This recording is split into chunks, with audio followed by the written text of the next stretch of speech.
부산국제여객터미널을 오가는 수많은 배들 중에서도 가장 많은 여객을 실어 나른다는 부관 페리. 하루 평균 200~300명의 사람들이 이 배를 타고 부산항과 일본 시모노세키항을 오가고 있습니다. 이용객들의 대부분은 여행을 떠나는 사람들로 선실 내부는 이들을 위한 각종 편의시설이 잘 마련되어 있었습니다.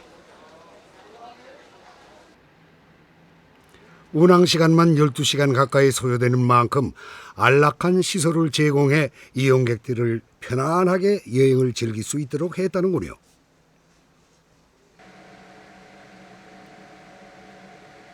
현해탄을 가로지르는 이 뱃길은 부산과 일본을 연결하는 최단거리의 항로입니다. 부관 페리의 전신인 관부 연락선이 첫 취항한 1905년 이후부터 어마어마하게 많은 사람들이 이 뱃길을 이용하고 있습니다. 1905년 9월 11일 일본 시모노세키항에서 처음으로 닻을 올린 관부 연락선은 첫 출항이 시작된 그 순간부터 숱한 화제를 낳았습니다.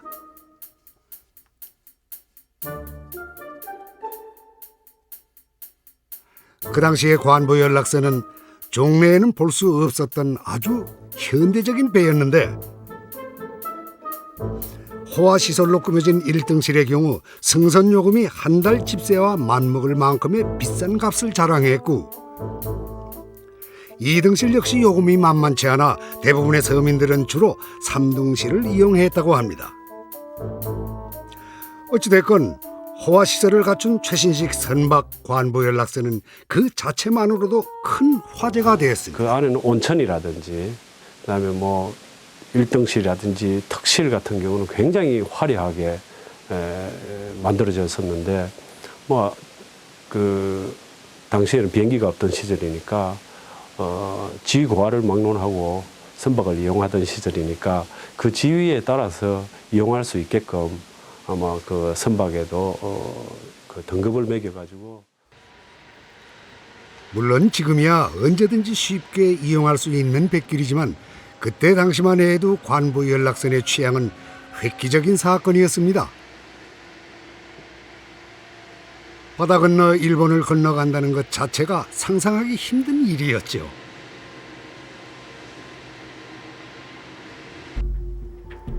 한일 양국을 잇는 우리나라 최초의 국제 여객선. 관부 연락선은 날씨에 따라 며칠씩 걸렸던 현해탄의 뱃길을 하루의 반절로 줄여준 유일무이한 교통수단이었습니다. 관부 연락선의 명성은 날이 갈수록 높아지게 됩니다.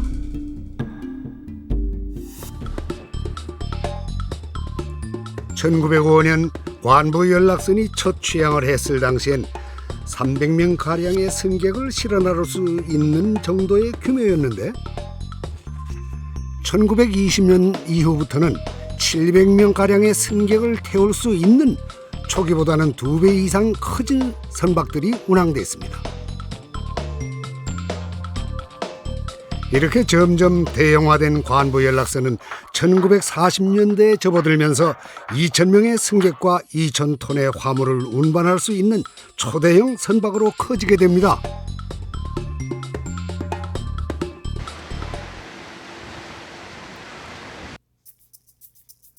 관부 연락선은 숱한 일화를 만든 것으로도 유명했습니다. 그 중에서도 가장 화제가 된 건 한 청춘 남녀의 동반 자살 사건이었습니다.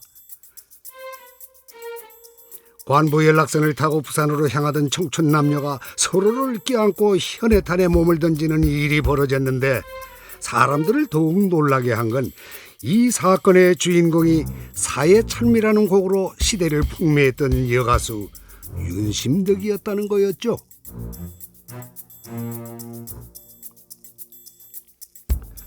수많은 사람들과 숱한 사연들을 실어 나른 관부 연락선은 사실 보통의 여객선과는 그 시작부터가 다른 배였습니다. 한반도를 지배하고 대륙으로 뻗어나가려는 일제의 야욕을 운반하는 수송선. 이것이 바로 관부 연락선의 실제 역할이었죠. 일본의 어떤 그 군인이라든가 그다음에 관료만 와야 되는 게 아니고 일본의 민간인도 한 번에 건너와야 되는 거죠. 그러니까 건너오려니까 그 오기에는 오랜 시간이 걸리고 불편하니까 올 사람이 없었는데 간부 연락선을 이제 만들므로써 시간도 단축될 뿐만 아니고 또 일본인들은 일확천을 버리고 싶은 일본인에게 신천지 조선으로 가라. 그렇게 일본인들을 선동하게 되는 거죠. 일본 야마구치 현에 위치한 시모노세키시. 이곳 시모노세키에는 관부 연락선이 남긴 흔적들이 지금까지도 곳곳에 남아 있습니다.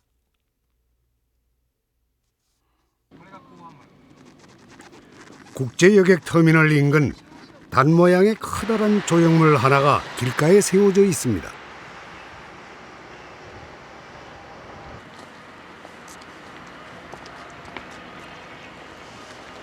こちらがですね、関府連絡船港安丸の怒りがここにありますよという説明なんですね。港安丸というのは 1937년부터 8년간 운행했던 관부 연락선을 기념하며 그 배가 실제로 사용했던 닻을 보존하고 있었습니다.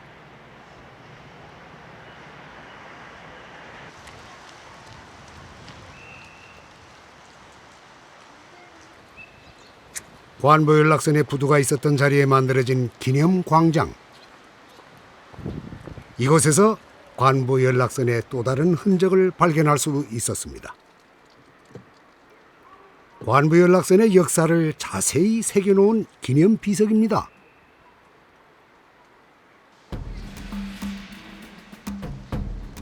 이 비석의 내용을 찬찬히 들여다보면 관부 연락선의 부두가 있었던 바로 이곳에 시모노세키 철도역이 함께 있었다는 것을 알 수 있습니다. それではですね、ご案内します。ここへ壁画がございますけどね、これはですね、関府連絡船がありましたですね、桟橋、そして下関駅ですね、表してますね。ちょうどこの辺りから東に向けてですね、こういう桟橋と鉄道の駅が、下関駅がありました。 100여 년 전 시모노세키 항구의 풍경을 새겨놓은 벽화라고 하는데 보시는 것처럼 부두와 철도역이 바로 옆에 붙어 있습니다.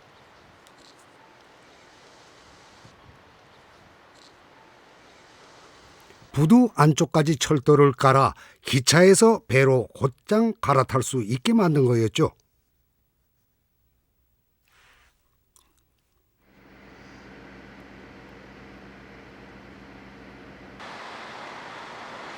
관부 연락선이 닿았던 부산항 역시 마찬가지로 부두 안쪽 끝까지 철도가 놓여 있었습니다.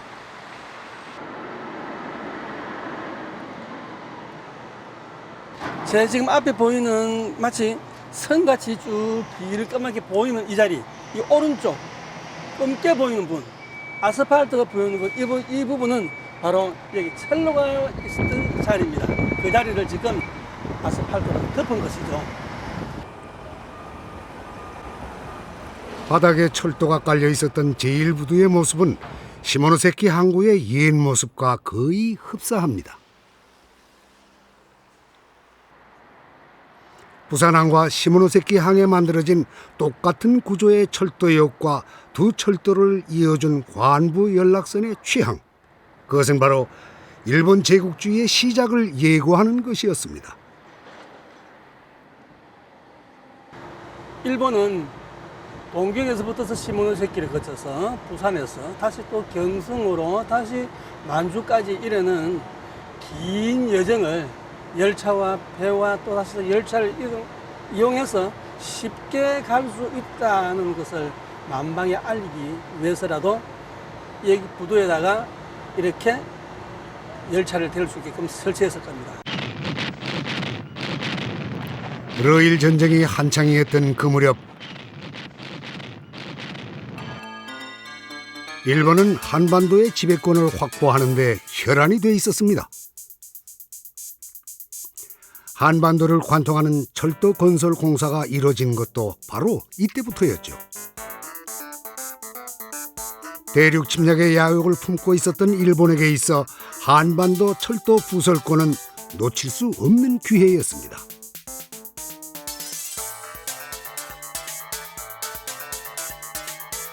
신속하게 병력을 실어 나를 수 있는 철도와 한국의 물자를 최대한 빨리 일본으로 옮겨갈 수 있는 노선. 지금의 경부선 철도의 원형은 이렇게 해서 결정된 것입니다.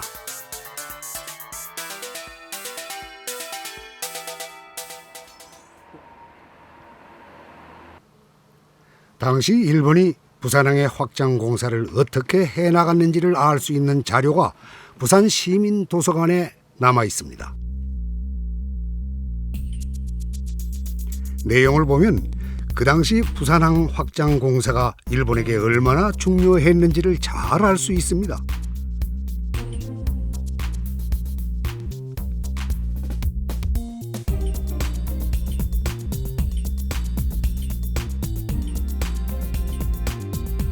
결국 부산항은 일본의 철저한 계획 속에 대륙 침략의 천병 역할을 수행한 것으로 전락하게 됩니다.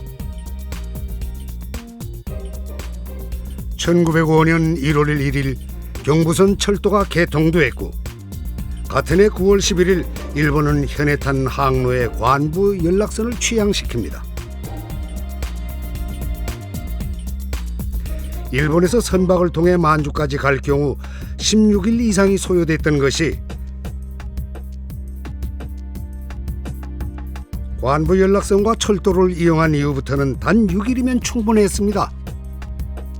해내탄을 건너가는 그 간부연락선 개통됨으로써 개통 전에는 한 번 일본을 왕래하려면 며칠이 걸립니다. 근데 개통됨으로써 7장 반 정도로 급속으로 단축이 된 거죠. 그러니까 그 결국 일본의 국내에 있는 그 철도의 체계하고 한국의 어떤 국내 일본 지배를 위한 철도 체계를 연결시켜 주는 것이 바로 간부 연락선이고 일본이 볼 때는 대동맥이 연결되는 그런 셈이죠. 일본의 수도 도쿄에서부터 시모노세키까지에 이어진 철길과 한반도를 관통해 내려오는 철길, 그리고 양국의 중심에서 이들 철길을 연결해 준 관부 연락선, 그것이 바로 대륙 침략을 위한 해상 철도였습니다.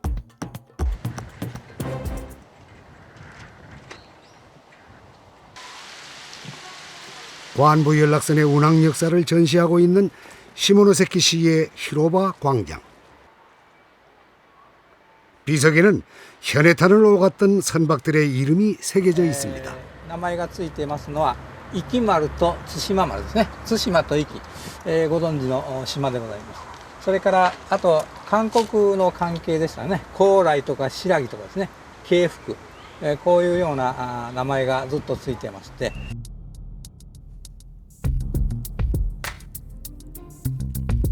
우리나라의 역사와 궁궐들의 이름도 보입니다.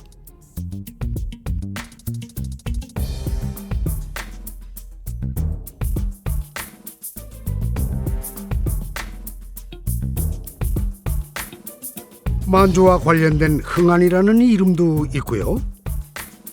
일본의 섬과 중국 대륙의 산맥 이름도 적혀 있습니다.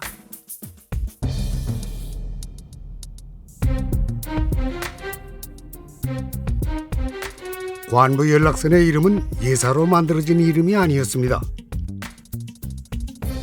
물론 처음에는 일본의 지명으로 시작을 했죠.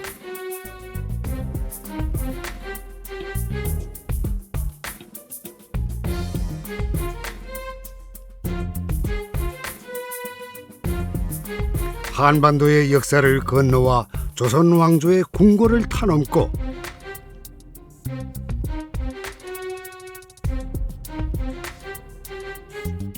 만주의 산맥을 넘어 대륙 전체를 지배하겠다는 일본 제국주의의 야욕이 관부 연락선의 이름에 그대로 담겨 있었던 겁니다.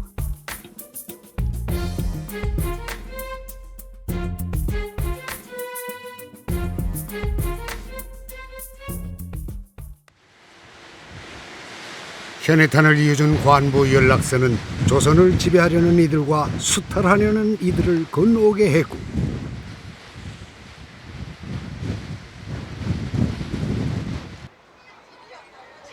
일제의 강제 수탈로 삶의 터전을 빼앗긴 농민들을 건너가게 했습니다.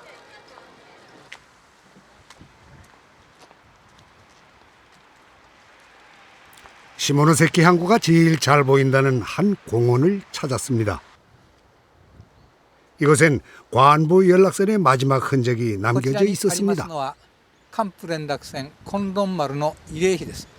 なぜここに金論丸の慰霊碑があるかと言いますとですね、先の太平洋戦争中、昭和18年1943年ですね、関府連絡船の金論丸は大勢のお客さんを乗せてですね、下関から釜山へ向かう途中でアメリカの潜水艦の魚雷を受けて沈没いたしました。たくさんの方が亡くなられました。 태평양 전쟁이 격화되었던 1943년 10월 중국의 산맥 이름을 딴 관부 연락선 골륜화는 미 연합군의 폭격을 받고 현해탄 한가운데 침몰하게 됩니다. 이 사건 이후 부산과 시모노세키 간의 항로를 이용하는 배는 흔적도 없이 자취를 감췄습니다. 패전이 가까워지면서 대한해협과 서시마해협, 현해탄 이 사이에는 그 일본의 선박들이 왕래하는 것을 견제하기 위해서 미군 측에서 잠수함을 보내거나 또는 기뢰를 설치해서 실질적으로 연락선이 그곳에 부딪혀서 피해를 보고 인명 피해를 보는 이런 일들도 발생을 하게 됩니다. 사실상 북한 연락선은 1905년부터 시작해서 1945년 그 패전 전에 이미 실질적인 항로로는 기능을 상실해버렸다고 봐야 되겠죠. 1945년 8월 15일 우리나라는 꿈에도 그리던 광복을 맞게 됩니다. 일본의 패망으로 끊어졌던 현해탄의 뱃길은 고국으로 돌아가려는 이들을 실어나르는 귀국선이 몇 차례 더 오가는 것을 끝으로 항로로서의 소임의 종지부를 찍게 됐습니다.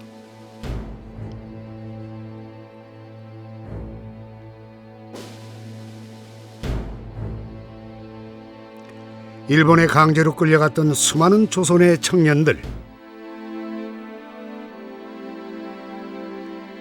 고향으로 영영 돌아오지 못하게 된 이들의 안타까운 사연과 눈물도 현해탄 깊은 바닷속에 묻히게 되었습니다.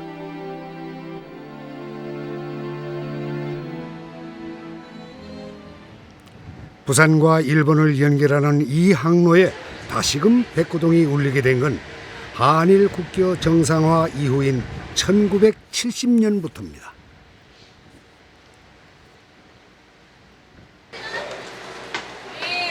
양국을 오가는 여행객들의 설레는 마음을 싣고 매일 하루 한 차례씩 현해탄을 건넙니다.